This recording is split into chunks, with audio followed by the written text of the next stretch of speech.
be here in August as we transition to fall, and so a very important time of year for nonprofits, of course. So this is a good time to explore the Google Ad Grant opportunity if you've never heard about it before, or if you have, definitely a good time to take it to the next step and implement it within your organization. My name is David, and joining me today is my colleague Ilia. We're going to discuss Google Ad Grants 101, how to grow your nonprofit's online presence with $10,000 a month in free ads. So just before we get started, turn on our webcams. We'll have our webcams on throughout the webinar in our respective portions. Hello, everyone. So you can see we're actual humans here today to teach the webinar, and I think that's important, especially in these webinars, to show you that we're here, we speak to nonprofits all the time, we understand your concerns, and so this is why we're qualified to teach the webinar. So just to run through, as you can see on the screen, we're a Toronto-based digital marketing agency. We work exclusively with nonprofits. We've done so since 2010, so we've been managing the Google Ad Grant for over 10 years now. As well as these other stats on the page, we're a Google certified professional, so we're one of 45 companies worldwide and one of 2 in Canada certified for the work that we've done. And some of that work you can see here in terms of how many nonprofits we've worked with and how much free marketing we generate and manage each year. So I'm going to start us off, and then Ilia will be back on towards later, and then we'll switch back and forth in an interactive format. And like Marcella mentioned, we have a Q&A at the end, so please feel free to put your questions throughout, but we won't be taking the time to answer them until we're done with the webinar. The webinar itself, as you can see here, this is our agenda for today, including the Q&A. We're going to go over the criteria, a real basic understanding of the Google Ad Grant, discuss how it integrates with pay-per-click advertising. That's something that you may hear of, PPC or pay-per-click, and we just want to make sure that you really understand what it means and what it is once you leave the webinar. We'll go through problems that the grant can solve for you, including several case studies with real nonprofits and real results, the application process itself, and then to finalize how to succeed with Google Grants. As you can imagine, this is just 101, so this is very introductory, but we'll point you in the right direction, like I said before, whether or not you've used it before, heard of it before, or now you're actually ready to make it work with your organization. So the first step in the process is to understand, of course, who's eligible for the Google Ad Grant. So there's 3 basic criteria. We're going to go through each one, very simple, and then we'll make sure that everyone understands it at the end. So criteria number 1, you need to be a registered nonprofit. And so this means you're registered in one of 50 plus countries that Google has in terms of the eligibility for the Google Ad Grant. And you need to be registered with TechSoup as a nonprofit. For those not familiar, TechSoup is a platform with free resources and discounted both hardware and software for nonprofit organizations. And what TechSoup does is validates your existence and operations as a nonprofit and gives that information to Google. So Google for Nonprofits and the Google Ad Grant program can then verify that you are indeed an operating nonprofit, your website and your operations matches what you say you do, and therefore you should be eligible for the Ad Grant. Grant criteria number 2, your nonprofit has a website. This might seem very obvious to many of you, and it should be, but this website needs to be owned by the nonprofit, which means that it needs to be tied directly to your nonprofit organization. That's usually a .org. It could be a .com in some cases, but the key here that it's your own website. Along with that, it needs to be of somewhat of a high quality. We can't go through individual eligibility and website quality for everybody in attendance today. This is why we offer the free consult opportunity after the webinar. But the quality of the website will really affect not only your eligibility, but the performance of the ads. What does that mean? Not broken links, good page load speed, good content, good landing pages, good call to actions, right? As you can imagine, a comprehensive look at the user journey to make sure that the ad grant is going to perform successfully, right? And so if you don't have a good website right now, once again, reach out to us. We'd be happy to do a free audit for you, but that might, warrant waiting longer down the road before you apply. If you do have a website and it's good working quality, then you've satisfied criteria number 2. Then criteria number 3, it's a little bit of an inverse. You want to make sure you're not one of the following nonprofits, and I'll clarify in a second: government entities, organizations, hospital, medical groups, as well as schools, academic institutions, and universities. What does that mean? Well, first and foremost, this means the actual institution itself, such as a hospital or a university. With that said, as you can see in parentheses, the philanthropic arms are indeed eligible. That means that if it's an individually registered philanthropic arm for a hospital or a university, such as a foundation, they would be individually eligible for the ad grant. And then as far as these other categories, hospital, medical groups, and schools, this does not refer to a medical-based nonprofit, such as a cancer research nonprofit. It is not referring to a tutoring organization, right, with an education mission. This is referring to the institution itself. And once again, we can't handle individual eligibility right here on the webinar or even in the Q&A, so feel free to reach out if there's any gray area, and we can point you in the right direction. But if you do have gray area, our professional recommendation is to apply for Google for Nonprofits, and if you are approved for that, you will be eligible for the ad grant.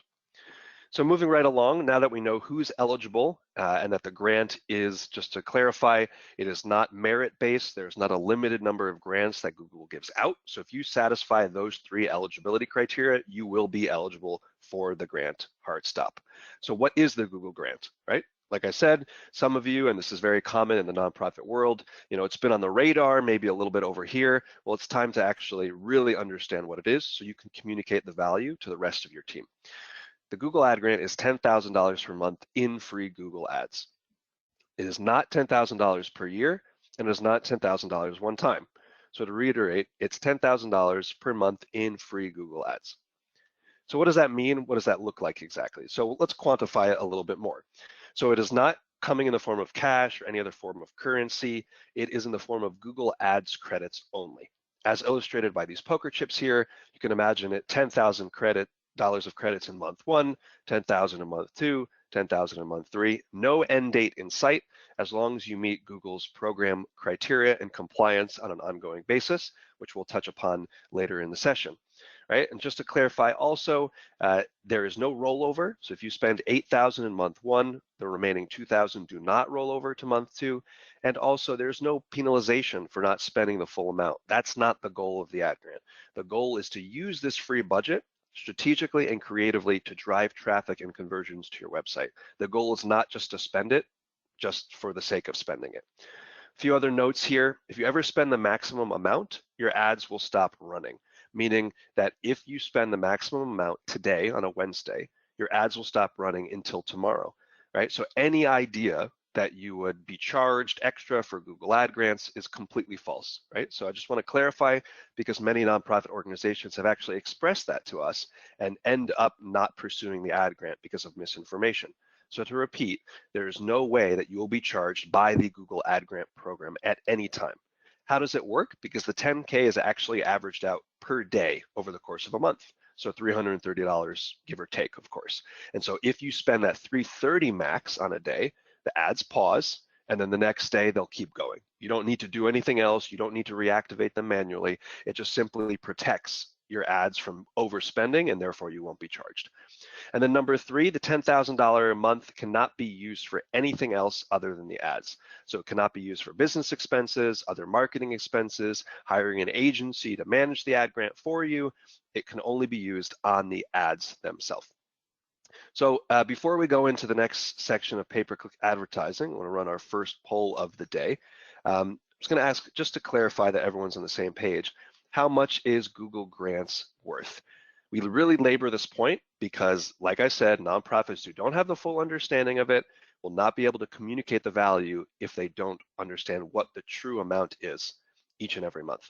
So we'll give it a couple seconds, or over half the room has voted so far.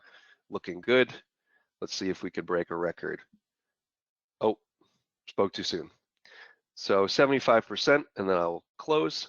Once again, this is so you understand exactly what it means, because any misinformation will lead you down an incorrect road. So with over 75% of the room, so you can see 96% of you had it correct, $10,000 per month, and the other 4% incorrect. So it's $10,000 per month, which means it would be $120,000 per year, and then all time, as many years as you use it. Once again, this is to make sure you understand how valuable and how effective the ad grant can be. So then I'll turn it over to Ilia, who's going to discuss how pay-per-click advertising correlates to the Google Ad grant, to the spend, the relevancy, And really, do people actually click on these ads, which is a common question from organizations we talk to all the time. Great.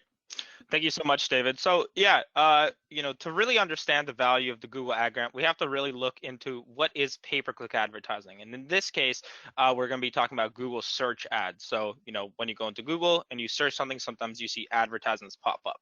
There's a big question as to whether people click on the ads, and we're going to address that as to how you can make your ads more effective so people will click on them.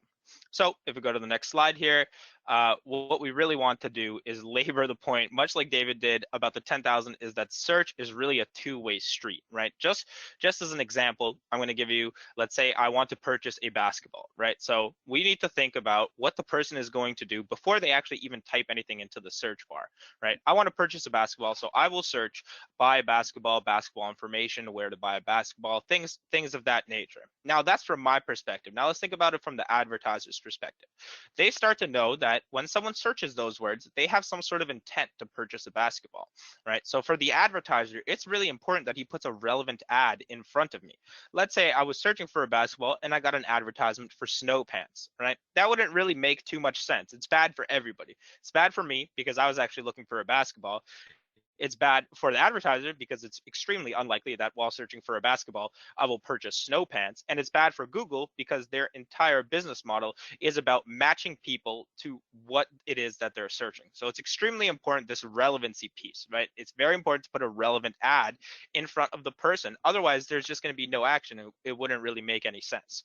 So now that we have a little bit better understanding of the functions of search, we really want to talk about what pay-per-click ads. So here you see a standard Google search. In this case, you see donate food in San Francisco at the top.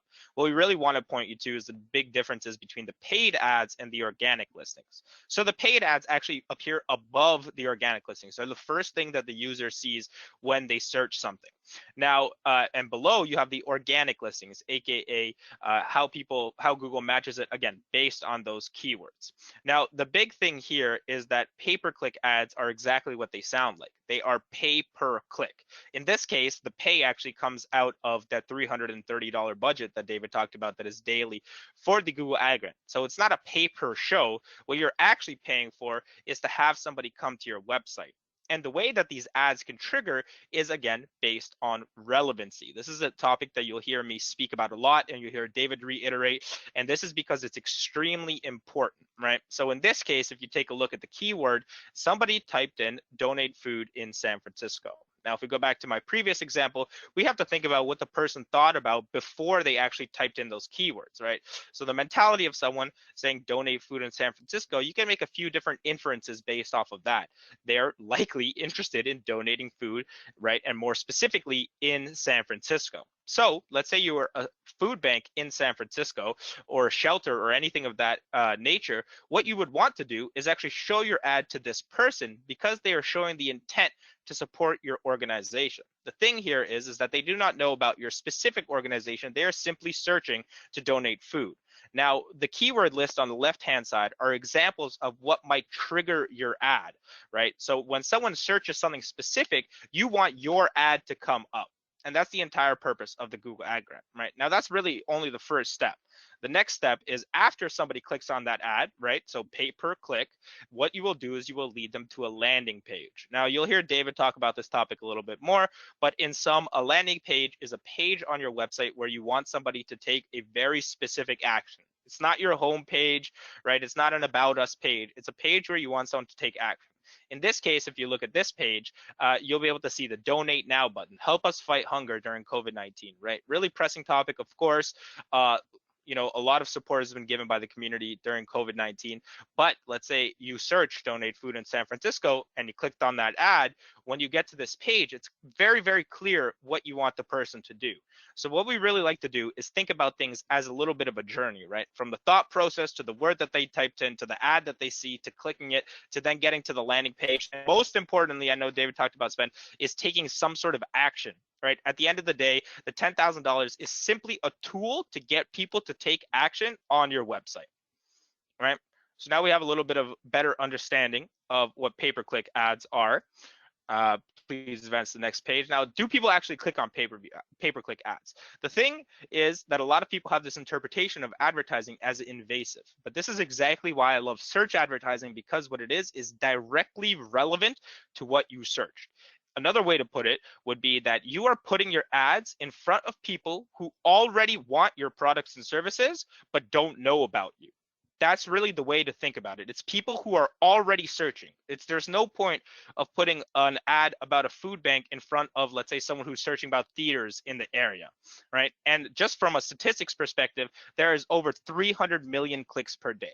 What you're trying to do is, out of these 300 million clicks, find your supporters, your donors, your customers, advocates, volunteers, other areas that your organization finds interesting, and bring them to your website. That's the entire point of the ads, is not to just spend the money, but bring them to your website so that they are able to take some sort of action, right?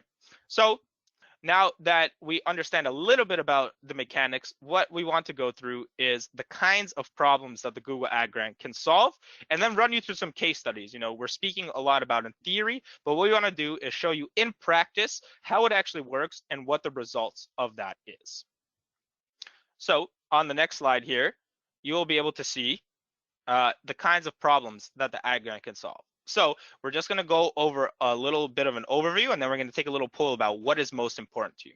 So again, these are not the only problems that the Google Ad Grant can solve, but it is a bucket that we have definitely seen, right? So needing to increase awareness. You want more people to see your brand, see your mission, see your organization, see the great work that you do.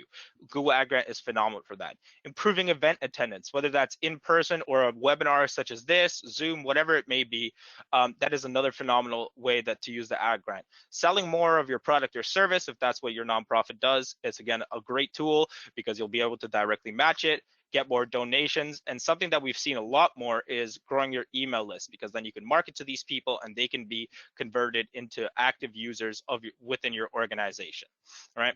So now we're going to do a quick poll. If you had the Google Ad Grant today, what is the #1 problem you would like to tackle using the Google Ad Grant? We'll give you a little bit of time to do that. There's no right or wrong answer. Throughout the case studies that we showcase, you'll be able to see tidbits of all of these to show you how effective it is. But I just want to get a sense of the room and how things are going. Perfect. We'll stop at about 75% people answered. We're just getting there. Wonderful. Thank you so much, David. So what problems could the Google Grant solve for you? So this is great. We see awareness, donations, and actually selling is quite a little bit higher than what we are used to seeing, which is great. The Google Ad Grant is great for advertising products and services that have monetary ties to them, or free or in kind, whatever it may be. Google Ad Grant is great because of the intent. The awareness piece is always great to see. The Google Ad Grant is so great about getting more people to your website, getting people more knowledgeable about your organization. And of course, as we understand how nonprofits work, as we exclusively work with them, donations is definitely something that's front of mind. That's great. So what we'll do is we'll take you through some case studies. So this is an organization that we work with called San Francisco Modern Food Bank. You might recognize them from our example a little bit earlier, right? So during COVID, the need for their services was greater now than ever, and they were looking for emergency fundraising so that they could feed people within their community. I'm going to run you through some steps about how we think about incorporating something like a Google Ad Grants campaign. So step 1, pick or build a landing page. As I mentioned before, a landing page has to be something with a specific call to action. Whether it's food donations or other things, it has to be very catered towards a specific audience. So in this case, like you saw before, it's about food donations. So we're going to use this landing page. This is where we want people to end up from our ads, right? We're working backwards a little bit from the moment that I showed you before. Now, the next step is to find the relevant keywords. As we mentioned before, certain keywords that are searched will trigger your ads. What's important is to find the right keywords that have extreme relevancy to what you have on your website. Google has very sophisticated algorithms about seeing, what is your quality score. Essentially, what that means is how likely is the person who searched something and clicked on your ad able to find what they initially searched for. So that's an important quality. Again, if you want donations to a food bank, you wouldn't want to put your ads in front of someone looking to buy a basketball, right? It's all about relevancy. In this case, this is something called the keyword planner. It's a tool within the Google Ad Grant and also regular Google Ads. We can kind of see the average monthly searches, because the basis of search advertising is putting ads in front of people already searching something. It's not an invasive ad. It's actually helping the people who are searching it if done in a proper and systematic way. So that's step 2. Step 3, drive those searches to the page. As you can see at the top, donate food in San Francisco. So when someone thinks about that, then types in the word, what happens is your ad becomes triggered. So then it shows up here. You can see the ad text, the link to your organization. You can see it highlighted in green there. Donate to San Francisco Martin Food Bank, right? It's above the organic listing. So it's actually the first thing that the person sees. So the goal is to show your ad to people that have intent. Then once the person clicks on your ad, what happens is they get brought back to this landing page. Now on this landing page, David will go into this a little bit more later, but you use analytics and tracking tools to see, okay, how often did somebody search something, then click on the ad, then actually take the action that we wanted them to take, right? That's an extremely important part that David will cover a little bit more in depth. But finally, you'll take them to this page, right? And San Francisco Martin Food Bank, through these kinds of campaigns, was able to raise thousands and thousands of dollars of both monetary donations and in-kind donations on a monthly basis, right? $10,000 a month is quite a significant amount when it comes to advertising, and leveraging that budget in order to get what your organization wants is really the tool that we want to use. So here, in this case, we're going to be talking about Volunteer Toronto. So I've taken you a little bit through the steps, so we'll be going a little bit faster this time. Volunteer Toronto is an organization, of course, here in Toronto that has volunteers for a variety of purposes, but of course, during COVID-19, that was more pressing than ever, right? So again, step 1, pick or build a landing page. You can see, again, most important to take out of this is it's very clear what the action you want the person to take on your website is here. Join the COVID-19 volunteer response team, right? It's very clear, evident, there's some content there. Great. So now we got to think about, okay, what would someone search that if they landed on here, it would be likely to convert, right? And conversion just means taking the action. So we'll be looking at the keywords again, using the keyword planner, volunteer opportunities Toronto, volunteer Toronto, volunteer work Toronto. You know, this is just a small sample of the amount of keywords that are used, but if we want to showcase the fact that the average monthly searches, you're really looking for something that actually has search volume, because you want your ads to be triggered more often so that people can come to your website more often, while balancing that with relevancy. So when someone searches something like volunteer Toronto, what happens is your ad shows up there at the top of the page. You'll see, so this way you're more likely to get people who are searching to volunteer in Toronto. You want people to actually come to your website and volunteer through your organization. Then when that person clicks on that ad, they come to this page, use analytics and tracking to see how often people are actually taking the action you want them to take, right? And this way, Volunteer Toronto, through the Google Ad Grant, got hundreds of volunteers, especially during COVID-19. It was an extremely successful campaign, and it's something that's still ongoing. And of course, they have volunteering for a lot of other causes. So the Google Ad Grant is phenomenal for volunteering. Now, during COVID-19, and even as things open up, there are organizations that have kind of had to pivot, right? You know, especially things like theaters, things like in-person organizations, science centers, and that's exactly what Curiosity is. So there are science playground and zoo. They've got, you know, obviously physical facilities that couldn't be used during COVID-19. And what they did is they understood that they needed to pivot. They need to focus more on what is happening, you know, behind the screen. People are online more, and they still need to do things that entertain their kids, like a playground and zoo. So what they did is they created science experiments for kids to do at home, essentially. And they have a bunch of different ones. It was a great pivot, and that's the landing page. Then we need to look at things like the keywords again, children's activities, things to do at home, experiments for kids. These ones can be a little bit more broad because you're trying to garner people who want to entertain their kids at home, want to do something sciencey and fun. And as you can see, those keywords volumes, of course, during COVID have gone quite up at the end. And then what do? You write the ad text. You want your ads to trigger when somebody searches experiments for kids, because it's directly relevant to what you're offering. And you're showing the person that is searching that that's something that you offer, right? And you see fun activities for kids, hands-on science at home, right? Engaging ad text, showcase that. Then when somebody clicks on that ad, they go to your landing page, and here again, you use your analytics tools to see, you know, what are people clicking, what are people not clicking, And that's how you get that. And Curiosity through the Google Ad Grant has had hundreds and hundreds of different experiments that they've been able to showcase all across the nation, because now it's online. So there's a lot more opportunity geographically wise to reach people. So just as a wrap up, we'll go through the steps for success. David will do a much more in-depth look at this, but determine the challenges your nonprofit has: awareness, donations, selling, email marketing, volunteering, whatever it may be. Determine that as a challenge. Pick a landing page that solves that. If you're going to do volunteering, it would make sense that the landing page, aka the website page, has a volunteer form or something where they can submit information. It wouldn't make sense to bring them straight to the donation page if you want them to volunteer. Find the keywords that are extremely relevant. Relevancy is important. Just think back to my basketball and snow pants example, where putting a relevant ad in front of someone is actually beneficial to them because you're helping them find what they're looking for without being invasive. And step 4, bring those searches to your website using free Google Ads. Make sure you track how that happens and how successful that is.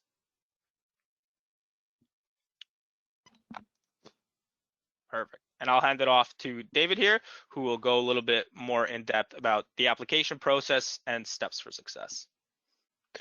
Thanks, Ilia. As you can all see, tremendous value with the ad grant. And now, the logical next step would be, okay, how do we get started? Right, so we'll do our last poll of the day. Much simpler than before. This is just a yes or no answer. Do you have the Google Ad Grant currently? We do this just to see who's in the room, also to be able to address those who have the ad grant, and then who doesn't, to be able to talk further at a consultation after the webinar. So for those of you who do have the ad grant, this next slide is going to be repetitive, but it only lasts about 30 to 60 seconds. And then after that, we're going to go into steps for success. So we'll cut it off at 75% like the other polls. Just give it another couple seconds to see, and this is pretty standard with most of the responses that we have with other webinar sessions in terms of the breakdown. Just wait for another couple people. We're almost there. If you haven't voted already, please do so. It really helps understand. Awesome. Thank you. So yeah, this is standard, about 90-10 breakdown. Today, 9% yes, 91% no with the Google Ad Grant. All right, so in terms of getting in, the actual application process, it's relatively straightforward. And there's a couple steps depending on where you are in the process. So like I mentioned before, you need to get your TechSoup token. This is a free token, free process, and this validates your operations as a nonprofit organization, and Google uses that token to then proceed with the Google for Nonprofits and Google Ad Grant process. After that, if you haven't already, you would apply for Google for Nonprofits, also known as G Suite. This gives your organization free access to Gmail, Drive, Calendar, etc. It's a really good tool in terms of your overall workflow system as an organization. And then you will complete the ad grant eligibility form, which is a Google form. It's about 8 pages, but not like every page has a lot of information. A lot of it is surveys from Google, just asking, how did you find out about them? What are you interested in learning? And then a couple more specific components in terms of your organization's name, website, etc. Very simple. I walked an organization through this earlier this week. It took us a total of 15 minutes. And then finally, you're going to activate the Google Ad Grant. And once you have the Google Ad Grant, then you can start building the campaigns, structuring the ads, and generating the spend and traffic. So how long does it take? Well, it depends. I'm going to show you the breakdown so you have a range. And you might ask yourself, well, a range from 2 to 29 seems really crazy and excessive. Well, this, just like I said, depends on where you are in the process. If you have your TechSoup token and Google for Nonprofits already completed, then the ad grant eligibility form and the activation of the ad grant will take 1 to 5 days, if not sooner. If you don't have TechSoup and if you don't have Google for Nonprofits, that's where it adds those 10 to 14 business days, and then could result in about a month. So if you don't have anything and you're starting from scratch, it's going to be about a month before you get the ad grant. If you have TechSoup and you don't have Google for Nonprofits, 2 weeks, and if you have Google for Nonprofits, then only a couple days. And all that can be found on google.com/nonprofits to initiate the process. So now that we have that out of the way, clear foundation of the value, how PPC works, how to get the ad grant, the framework, and the case studies. Now we're going to talk about how to succeed with the Google Ad Grants. And just a disclaimer, again, this is 101, so this is way more nuanced and way more detailed than what we're going to cover over the next 10 minutes. This is just to give you a sense of how to think about it going forward. So we're introducing this formula, and the reason that we do this is so you really understand how to get the best experience of the ad grant, right? Whether it's going to be internal management, external management, combination of the two, and this is really sums it up. Time spent times expertise equals results. This isn't, a revolutionary idea. It's something that's not just applicable to Google Ad Grants. It's life in general, any professional task. How much time you have to spend on that task, and how much experience you have doing it will yield the results that you have. So a combination of not a lot of time and not a lot of expertise, well, you're not going to have a lot of results, and vice versa. So I say this so you can really think about going forward how to allocate your resources as a nonprofit, as no organization has unlimited resources, to see what the best opportunity for you would be. So in terms of succeeding with Google Ad Grants, we're going to go through this quickly. Step one, you're going to strategize. So this means you need a plan. What are you actually going to use the grant for 3, 6, 9, 12 months down the road? And to understand what those goals you have for the website, and a way to think about it would be, what actions do you want users to take on your website? So like Ilia framed in the case studies, work backwards. Where do you want people to end up, and then work backwards from there, as that's a much better plan than starting off and not knowing where you're going to direct them to. Step two, you're going to structure campaigns. A campaign can be thought about as linked to a certain goal or action or landing page, well, I'll explain a little bit further. So if you're going to have, for example, a volunteer campaign and an email acquisition campaign, those are two different goals. So therefore, that necessitates two different campaigns, because that's two different tracks of users that you're going to send to an ultimate call to action of email acquisition, or say volunteering, or anything else, buying a membership, buying a piece of merchandise, signing up for an event, a donation, etc. Step three, you're going to research keywords, right? As Ilia demonstrated, you need to find out the volume of keywords being searched in your area, if you have a certain geo-target area, or if it's more regional, national, etc. And the reason you're going to do that is because you want to make sure that the audience is targeted, and it's a high volume of keywords that will trigger your ads associated to the tasks that you're completing and the actions that you want people to take. And so as we saw before, you want to make sure that those keywords are relevant. So high search traffic, they're relevant to what people are searching, and you're going to use Google Keyword Planner, which is a free tool within your ad grant dashboard, to really investigate and explore. We can't emphasize this enough. Keyword research is really the foundation, right? If you do not research the keywords adequately and appropriately, you're not going to see good results later. So the way to think about all of these steps is that each step is incremental progress, right? It's compounding as time goes on. So if you don't have step one completed, step two, step three, it's actually compounding in the wrong direction to yield little results. But if you have things structured properly and actually optimized, it will compound in the right direction and yield a better ROI overall. Number two, you want a good quality score for the keyword, which means it's relevant to what the person is searching. It's not a duplicate in your account. Long tail and match type, that's basically, is it the exact phrase that someone is searching for? Is it some of the words? Short keywords. So as you can see, there's so many ways that we search as users, as we can all attest to as consumers, that may not be the exact words that is being shown on the website's page. But what the website and the organization or the company is required to do is find out how to capture the language that we as users are putting into the Google search bar. Step four, you're going to organize all of those keywords into ad groups, and I'll give an example of what this looks like, because you don't want to put all of the keywords in one group, right? You want to structure them 1 to 10 keywords per group, and there's a reason for that, and this has to do exactly with what I just said about language and making sure that depending on what the user searches, the organization is still fielding that request and yielding an ad that's relevant to them.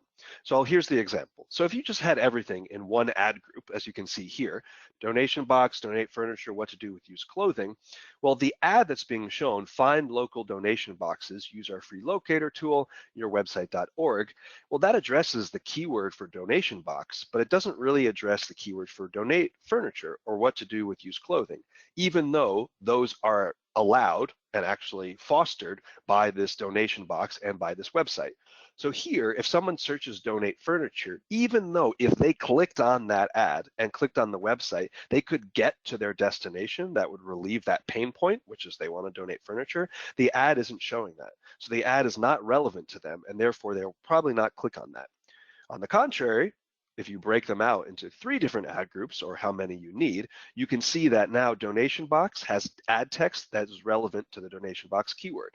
That donate furniture has ad text related to donate your used furniture, and what to do with used clothing, creative copywriting approach, running out of closet space, donate your used clothing to charity. So even though yourwebsite.org, that URL there in green, it's all the same destination, what you're doing is you're creating different channels, different tracks, depending on what people are searching, so you can capture that traffic and drive them to the website, regardless of the words that you use. I hope that makes sense. And it's very logical. This is something we really emphasize at ConnectAd, that we take the digital marketing jargon and we just translate it into layman's terms. It's very simple, it's very logical. As you can see, people search words. You want to find out those words that people are searching and connect them to your ads so that when people search them, the ads are shown regardless of the type and approach that they're using. Step 5, just a good segue, you want to write effective ad text. You could have the keywords researched correctly, but if you don't have effective ad text that would actually prompt somebody to click, then you're doing it wrong, right? And so you're missing an opportunity to then continue the journey, because now they see the keyword, right? It's kind of looking like what they want, but now if the ad text is really unclear, it's not a good call to action, it's not kind of a captivating question, the person is not going to click on it. And with that, you want a couple variations of relevant ad text per group, kind of like what we showed, because you want to make sure that there's different forms of copy out there. Just as you can imagine in any type of business, they have different types of ad text, different types of copy, depending on where they're showing it, whether it's print, whether it's digital, whether it's billboard, etc. And so you want to make sure that depending on who's seeing that ad, the text that you're offering actually captivates them and then prompts them to click through to your website. Now, speaking of website, step 6, you want to build these landing pages. So for those of you who are not aware, landing pages are different than a website page in that they're specifically designed for a call to action and specifically designed with a targeted group of users that you know how you brought those users to your website. Whereas a website page is more organic and you're not really concerned with a specific action and you want people to click around and explore. So landing pages are built for converting and optimizing traffic. The way to think about it is they're the final step in the process. So if we go back, like I said before, all of this compounding, incremental changes, right? If you have good strategy and you structure the campaigns right, now you have the research of the keywords properly, the organized ad groups, effective ad text, and now if you don't have a good landing page, all of that previous work is in vain. So you want to make sure that your landing pages are optimized for action. So on the left, you can see, hopefully, many of you in the room do not have a website that looks like this.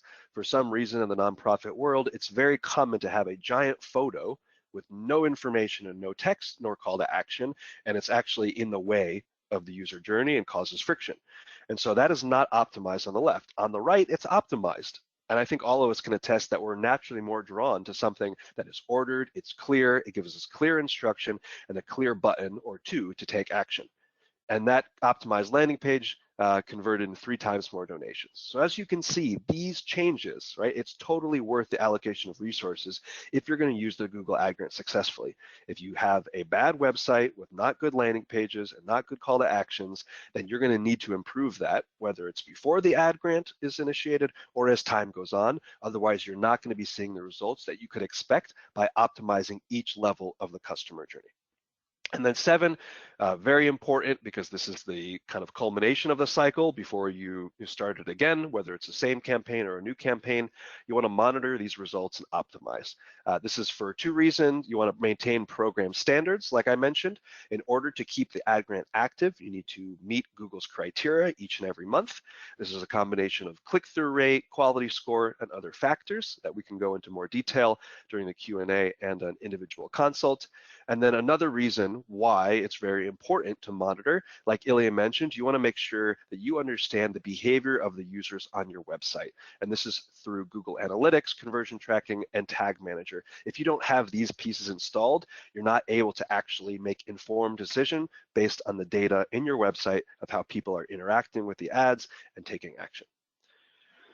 So that's the summary. We're right at the 45-minute mark, so we've got plenty of time for Q&A. If you have any other questions, please send them to hello@connectad.ca. I know it's a lot of information, but it's very straightforward, and we'd be happy to talk with 30-minute free consult of eligibility and also strategy and maybe where your organization is in the process, so we can point you in the right direction with the next step. So Ilia, if you want to come back on, we'll just start knocking out these Q&A questions. And thank you everybody for your time today. Yeah, thank you everybody, and you know, we're going to be here to answer any questions. We're just going to start from the bottom, aka the first questions that were asked, and we're going to work our way down. So don't worry, we will definitely get to everybody's questions. Question: can you spend only $10,000 per month in pay-per-click with Google, or do you only get the $10,000 per month if you spend a minimum over the 10K? I'm not quite sure I understand the question. You do not need to pay for advertising to receive the Google Ad Grant. The Google Ad Grant is up to $10,000 a month. You can only spend it on Google. That is true, and it's Google search, so no display or anything like that. If you spend a minimum over no, so you don't need to spend advertising first in order to get the ad grant. The ad grant is a tool that's designed by Google to help nonprofits level the playing field with other larger organizations, right? Not many smaller nonprofits. That's primarily what we work with. Smaller, you know, local nonprofits don't have $120,000 a year in marketing budget. So that's exactly what the Google Ad Grant program was invented in the first place. I hope that answers your question. If that wasn't clear enough, please rephrase and ask. We will definitely get to it. Yeah, we'll just go back and forth, make it easy. I understand that our website also needs to be secure. Can you clarify? Yep, absolutely. That's another part of the website criteria and eligibility process. You need to have the HTTPS security on your website. If you don't, then you need to install and fix that before applying. So absolutely, the website needs to be secure. Is there question? Is there a fee by ConnectAd to review the site to see if it qualifies before signing up for their services? So no, this is the free consultation. If you go to connectad.ca or connectad.com or email us at hello@connectad, we can set up a meeting where we will go through these things. We'll do a website user journey audit for you. We'll let you see the status of your website and you know what level of success we think that you'll be able to reach in the current state and what other things we could do in the future to improve that. So there's no fee for that. Yes, there is a fee for our services, which you can find on our website, but for the free consultation, of course, there is no fee. Great. And in the meantime, you can send an email to hello@connectad.ca if you're interested in a consult. It's also going to be a last poll here. This is a free consultation. It also will be able to talk about our service. And so if you are interested in scheduling a free consult, that's really what that question means, then please fill out the information there. So eligibility requirement question: private nonprofit schools not eligible, no foundation arm. So like we mentioned, the best thing to do is apply for Google for Nonprofits, and then from there you will see if you're eligible. Most private nonprofit schools would not be eligible if they do not have a foundation arm. So once again, schools can be a little bit of a gray area. Apply for Google for Nonprofits, and then you'll be able to see. We've worked with schools before.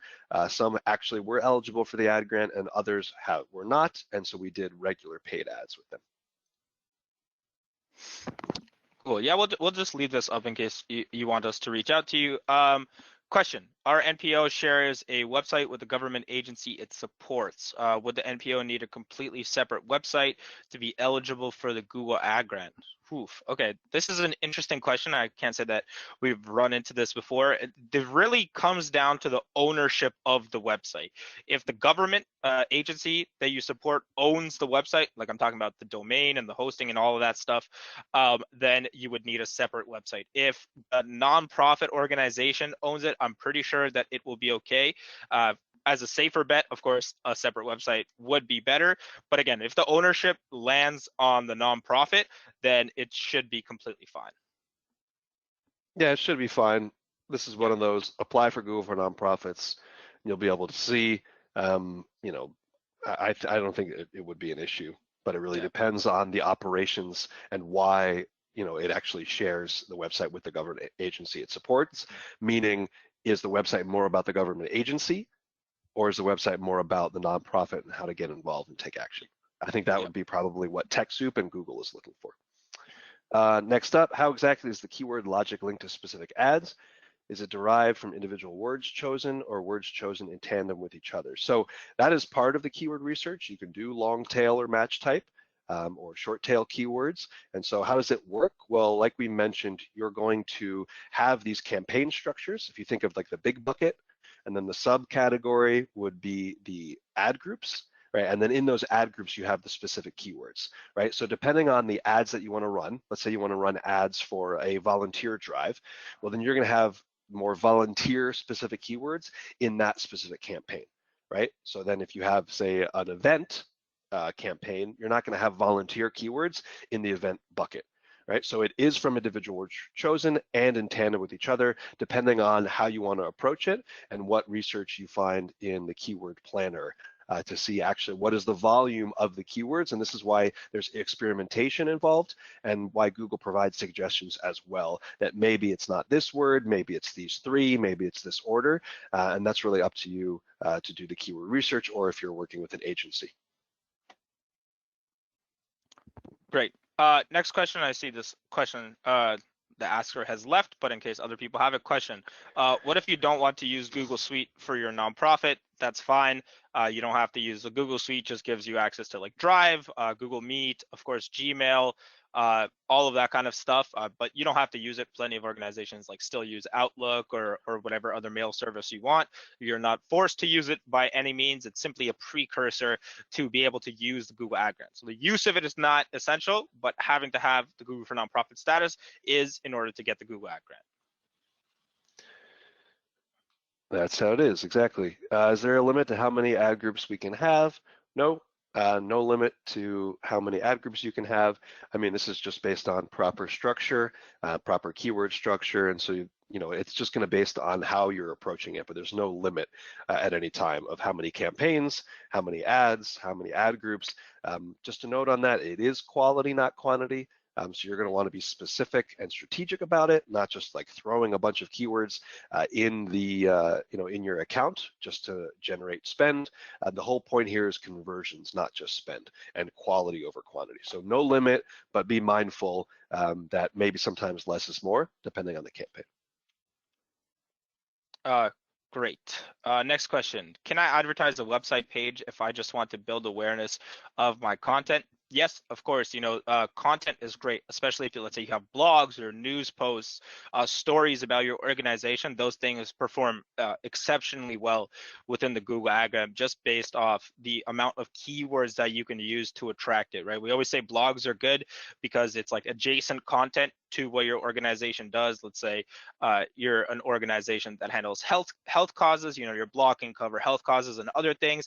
It gives you more opportunity to put ads in front of people to get awareness about your organization and your content. So content is a great strategy, even if you don't have, let's say, a specific call to action within, let's say, Google Analytics. What you could do is you could set up a goal that would trigger if someone was on that page, let's say for 3 minutes, and then you'd be like, okay, well, that was enough time to read that blog post. That's a common way that we can measure things like awareness and like action without having to click like certain buttons or anything. Next up, my organization uses iModules as their web building platform. It's meant for universities, but not either. We should qualify for the ad grant, but no one is able to help us. Okay, I mean, not sure exactly what the question or issue is here, but we'd be happy to talk to determine if you are eligible. And like I've said before, apply for Google for Nonprofits. If you haven't already, if you are approved for Google for Nonprofits, you will be eligible for the ad grant. Yep. What determines the order of the ads that show? Now, this is a great question. It is a little bit of a complex topic, but I will simplify it. Essentially, it comes down to something called the quality score. So the quality score, as I had alluded to before, is the likelihood that when someone searches something and see your ad, that they click on it and they find what they need. So it's a little bit of a complicated system that has to do with things like your ad text, where your landing page goes, the quality of your website, the content that you provide there, right? Google doesn't want to have people clicking on an ad and then not finding what they want, right? That's not really beneficial for anybody. So the best way to think about it is relevancy. I know I've probably said it like 50 times, but it's extremely important to consider relevancy. Just think about my basketball and snow pants example. If I want a basketball and I get an ad for snow pants, I'm going to be very upset, right? So as specific as you can make these ads, you want to be very, very targeted as to how you look at ads. There's not a limit to how many ads you can run, right? You can have a bunch of different specific ads, and that will increase your quality score, and that has a lot to do with your landing page, aka where people go on your website. It is a little bit of a mixed bag. So the overall, as you lift your quality, that's how you get yourself higher and higher in terms of ranking when it comes to the advertisements themselves.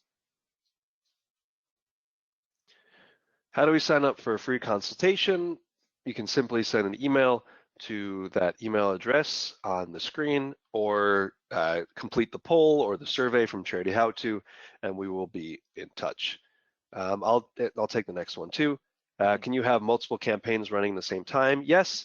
It's actually recommended to have multiple running at the same time. There's no limit to how many campaigns you can run by Google. Your limit will be your own bandwidth, or if you're hiring an agency, depending on the plan and the amount of work you have each month. So you can have campaigns running evergreen year round. You can have some based on seasonality, which you stop and start depending on how long they go for and if they're annual events. So yeah, highly recommended. That's part of the strategy. You want to make sure that the ads are appearing for when the event or when the specific project or initiative is running, and then on the same time you have evergreen ones for awareness, email acquisition, etc., and running all at the same time. That's correct. Yep. Next question, how much for your services? So our lowest packages start at $5.99 a month.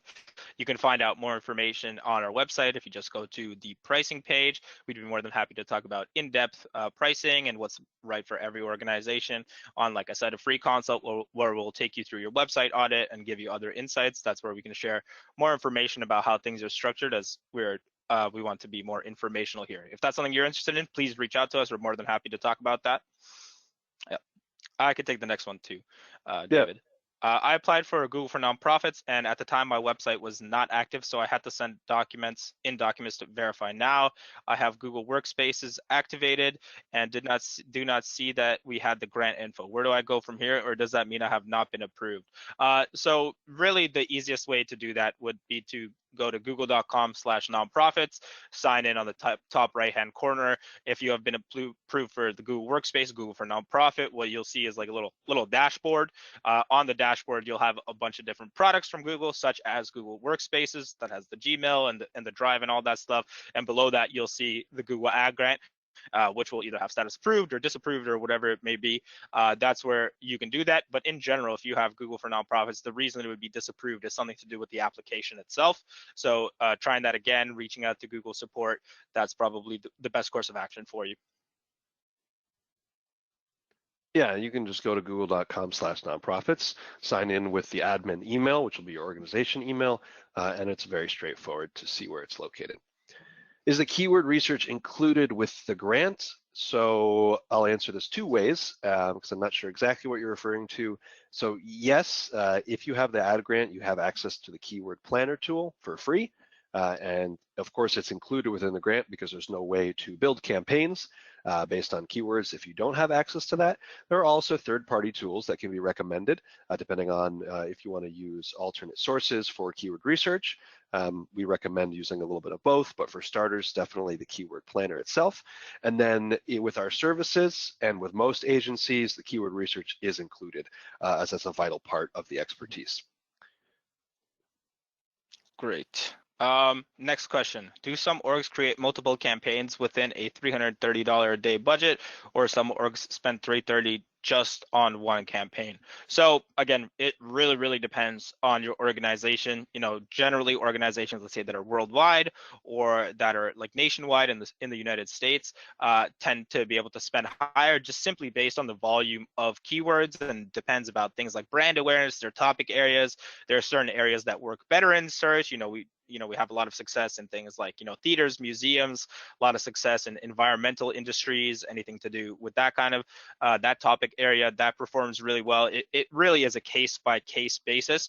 The important thing is to think that 330 is the max for the day. And let's say you're hitting that 330, then that comes down to a conversation. Okay, what are priorities? Where would I rather have that money going? Is it towards my awareness campaign or my email acquisition campaign? That's an internal conversation that must be had. Either with the agency managing your account or internally, whatever that may be. But it really is a case-by-case basis there. So I'll take, there's two that align, I'll take those, and then there's a couple that align as well. So what is TechSoup? How do you sign up?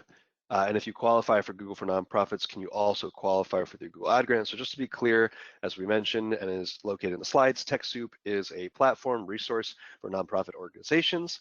It offers many different services such as discounts to hardware and software. And one of the resources it provides is this free TechSoup validation token to be used for the Google Ad Grant. So you can use TechSoup even outside of the scope of the Google Ad Grant for access to software, hardware. They've got other resources there. But for the Google Ad Grant purposes, it is the TechSoup token. And to sign up, you just go to TechSoup, the TechSoup website or TechSoup Canada website, depending on where you're located. They also have other country websites if you happen to be international. And then the second part, if you qualify for Google for Nonprofits, can you also qualify for the Google Ad Grant? That's exactly what we explained before. You need to have Google for Nonprofits in order to apply for the Ad Grant. The way to think about it is the Google Ad Grant is an extension of the Google Ad Grant, Google for Nonprofits program. So the Google for Nonprofits is the criteria to have in order to apply for the Ad Grant. You can't apply for the Ad Grant directly without applying for Google for Nonprofits.